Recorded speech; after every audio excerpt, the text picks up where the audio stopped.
Kazivai zvakare vana vaMwari, mufaro wangu kuchingamidzai kuchirongwa chedu kunhai Pastor, pachirongwa patinopindura kana kubatsirana kupindura mibvunzo yatiinayo inopindurika neumboori mukati mebhaibheri. Nhasi tiri kuita part 2 yemubvunzo watakatanga kupindura nezuro. Mubvunzo uri kuti iwo, kunhai Pastor, Jesu akadzidzisa kuti tithe inofanira kubviswa here? Kune mavhesi here muNew Testament anokurudzira kubviswa kwetithe? Ndo mubvunzo watiri kupindura nhasi. But kana musina kunzwa pati yanezuro, I begging you, tangai mateerera pati yanezuro, because takaisa foundation yekuti tipindure mubvunzo uyu nhasi. Ndokuseka yanezuro yanga iri part 1, nhasi tiri papart 2. Tine here evidence muNew Testament yekuti tithe inofanira kudzoserwa? Jesu akadzidzisa here kuti tithe inofanira kudzoserwa? Saka kana mangateerera nezuro, takadzidza isusu kuti chinonzi tithe chinoreva zvinhu zviviri. Kune tithe inoreva a tenth of whatever you give to God. Kune tithe inoreva whatever you set aside for godly purposes. Zvese zvinoreva kuti tithe. Zvese zvinoreva kuti tithe. Saka Mwari aiti tithe ye1/10 ndiye aitaura kuti iendesei uko. Tithe yezvaunoita set aside aiti iunganidze pamba pako, ubatsire vari less privileged, nherera, shirikadzi, vanotambura vasina kana pekugara, mastrangers, even the Levite asina mundo wakurima.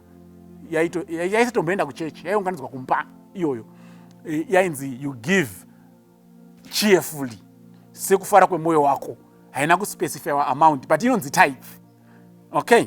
Saka mubvunzo uri kuti Jesu akadzidzisa here kuti vanhu vanofanira kudzosera tithe? Tine here mavhesi kuNew Testament anoti tithe inofanira kubviswa? Matthew 23 vhesi ya23. Matthew 23 vhesi ya23. Pane discourse iripo pakati paJesu navaFarisee. He's lambasting them for doing something and not doing other things as well. 23 verse 23. Woe unto you, scribes and Pharisees, hypocrites! For you pay tithe of mint and anise and cumin, and have omitted other weightier matters of the law, judgment, mercy, faith. These you ought to have done, but not to leave the other undone. Now this is very important. Jesu akataura nevaFarisee nevanyori, hanzi mune nhamo imimi, because munodzorera chegumi, tithe of 1/10 yemaruva nekumini, maruva anotorwa, those are garden herbs. Zvikanzi are very very scrupulous pakuita izvozvo, but muri kuregedzawo zvimwe zvakakosha zvamunofanira kuita. Okay?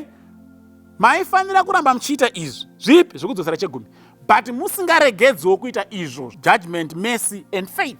Saka chiri kutukirwa maFarisi haisi nyaya yekudzosera chegumi. Vari kutukirwa kuti mabatirira pachinhu 1 chete, muchisiyawo zvimwe zvakakosha. Saka Jesu haana kuti regedzai kudzosera chegumi. Akati izvo mungadai makaita, but maisafanira kuregedzawo kuita zvimwe zvacho.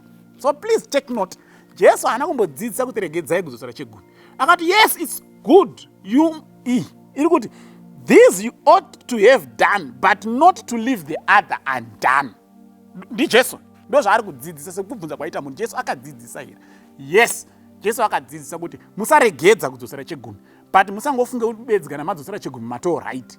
Zvimwe izvo zvikosheseiwo, mercy, faith, justice, judgment, ngazviitwewo, but haana kuti musaregedze. Matthew chapter 6 verse 19, 20 na 21. Matthew 6 verse 19.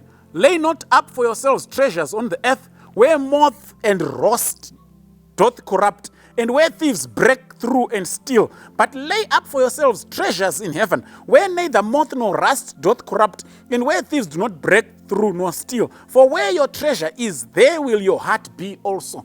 Now, kana tichifunga kuti Jesu paaiti unganidzai pfuma yenyu kudenga, aireva kuti gadzira kachitundumusere kako unosiya mari yako kudenga, then I think we have a serious problem. Patakadzidza nezuro tithe ye1/10 takadzidza kuti Mwari ndiye anotaura kuti endesai kupi. Ende Jesu ari kuti pfuma yenyu iunganidzei kudenga. Tinoiunganidza sei? Ndo mubvunzo. Because kuna vanhu vakudzidzisa vanhu kuti musaunze chegumi kuchechi. Jesu mbune mukaenda pana Malakai ndiye akati unzai zvegumi zvese kuimba yangu kuti kuve nezvekudya. Saka Mwari anotospecifya kunofanira kuenda pfuma yake. Pari kuti pana papfuma yenyu imimi iendesei kudenga, haasi kureva kuti kwirai kachitundumusere muende kunotsveta mari yenyu kudenga modzoka paearth, because that handito upenzi kana tichifunga izvozvo. Ari kungoreva kuti kwandiri kuti isai pfuma yenyu kudenga, kureva kuti pfuma yenyu ngaiiswe pazvinhu zvaumwari. Pari kuitwa zvaMwari, isai pfuma yenyu ipapo. Ndi Jesu ari kuinstructa. Isa pfuma yako pari kuitwa zvaMwari. Isa pfuma yako pari kunamatwa Mwari. ende kana watongoisa upfumi hwako pari kunamata Mwari, takatodzidza kuti itithe. Whichever type zvakwauri kuti uzoti itype i10th here kana kuti of holy things. But Jesu akadzidzisa kuti pfuma yenyu unzai pandiri kunama. Pfuma yako ngaiende pari kunamatwa Mwari. Because pane pfuma yako ndo pane mwoyo wako. Saka kuti mwoyo wako unge uri pana Mwari, pfuma yako ngaiende pana Mwari. Ndo zvakadzidzisa Jesu kuNew Testament. Saka kunoona nokudzidzisa kuti musaunze pfuma yenyu pari kunamatwa Mwari. Vanhu ivavo vanoda kuti mwoyo yenyu inge isitori pana Mwari. Because pane pfuma yemunhu ndo pane mwoyo wake. 1 Corinthians chapter 9, ndichasarudza mavhesi ekuverenga ipapapo. Chapter 9, ndinganditange vhesi ya4. Don't we have the right to food and drink? Paul akutaura muapostle, hatina kodzero yekudyawo nekumwa. Verse 7, who saves a soldier at his own expense? Makambona musoja anozviendesa kuhondo nemari yake here, achitenga food dzake nemari yake. Who plants a vineyard and does not eat of its grapes? Who tends a flock and does not drink of the milk? Paul, verse 8, do I say this merely from a human point of view? No. Doesn't the law say the same thing? For it is written in the law of Moses, do not muzzle the ox while it is treading out the grain. Is it about oxen that God is concerned? Mwari paiti musasunga muromo wenzombe iri kupura. Munofunga kuti aibatikana nemombe. Aiwa, airiva vanhu vanoshanda mumunda make kuti ngavadye pane zvinenge zvaunzwa pavari kushanda. Zvaunzwa nani kana imi maakufurirana kuti musaunze zvinhu pari kunamatwa Mwari. Ndozvitaura Paul, but this is the apostle Paul himself. And is it about oxen? And if we have sown spiritual seed among you, is it too much if we reap a material harvest? Tabva tanyanya kubva tadii kana tikasakohwawo material. Abuda pachena, we need to harvest materially from you because we have sown spiritual seeds on you. Paul ari kutaura New Testament inodzidzisa kuti vanoshanda mune zvevhangeri vanofana kukohwa materially from the same work. 1 Corinthians chapter 16 ndo vhesi yekupedzisira, verse 1, 2 na 3. Ende izvozvo zvamuri kuunza zvinonzi tithe. Whatever it is that you bring, it's called a tithe. 1 Corinthians 16 verse 1, 2 na 3. Now, concerning the collection for the saints, I have given order to the churches of Galatia, even so you do. Upon the first day of the week, let every one of you lay by him in store. Muso kutanga wevhiki oga oga mune munhu ngaaise parutivi by him kurova kumba kwake.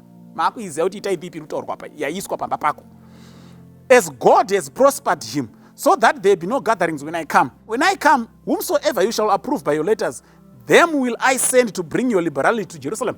Unganidzai pamba penyu ndozotuma vanhu vamunenge matendera vauye vazvitore tinopawo hama dziri kutambura kuJerusalem.